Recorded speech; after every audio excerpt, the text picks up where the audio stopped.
এই সরকার গণতন্ত্রে বিশ্বাস করে না। আওয়ামী লীগের এই সরকার তারা অনৈতিকভাবে অবৈধভাবে ক্ষমতা দখল করে বসে তাদের যে বিরোধী পক্ষ অর্থাৎ একমাত্র সক্ষম বিরোধী পক্ষ বাংলাদেশ জাতীয়তাবাদী দল এবং তাদের নেতৃবর্গকে নির্মূল করে দেওয়ার জন্য তারা আজকে নির্যাতন, নিপীড়ন, হত্যা, খুন, গুমের মধ্য দিয়ে সারা বাংলাদেশে একটা ত্রাসের রাজত্ব সৃষ্টি করেছে। এবং তারই ফলশ্রুতিতে আমরা দেখতে পাচ্ছি যে তারা গণতন্ত্রকে ধ্বংস করে ফেলেছে, প্রতিটি প্রতিষ্ঠানকে তারা আজকে ধ্বংস করেছে। এবং আজকে যখন আমরা একটা সুস্থ ধারায় ফিরে আনার জন্য চেষ্টা করছি,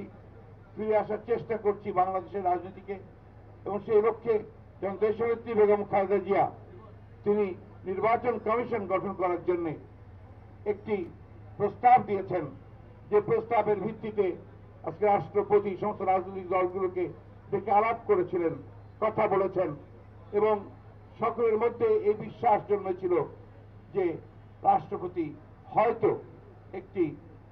এমন নির্বাচন কমিশন গঠন করবেন যে নির্বাচন কমিশনের প্রতি এই দেশের জনগণের আস্থা থাকবে। কিন্তু আওয়ামী লীগ সবসময়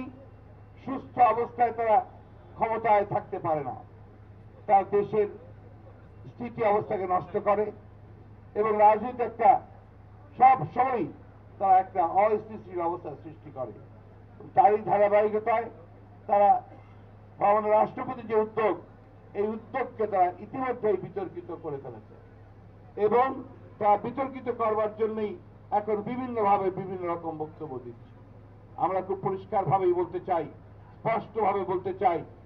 যে নির্বাচন কমিশন অবশ্যই নিরপেক্ষ এবং সকলের কাছে গ্রহণযোগ্য হতে হবে, অন্যথায় এই দেশের মানুষ কখনোই সেই নির্বাচন কমিশনকে মেনে নেবে না যে আওয়ামী লীগের প্রসঙ্গত হবে বা আওয়ামী লীগের ইচ্ছা অনুযায়ী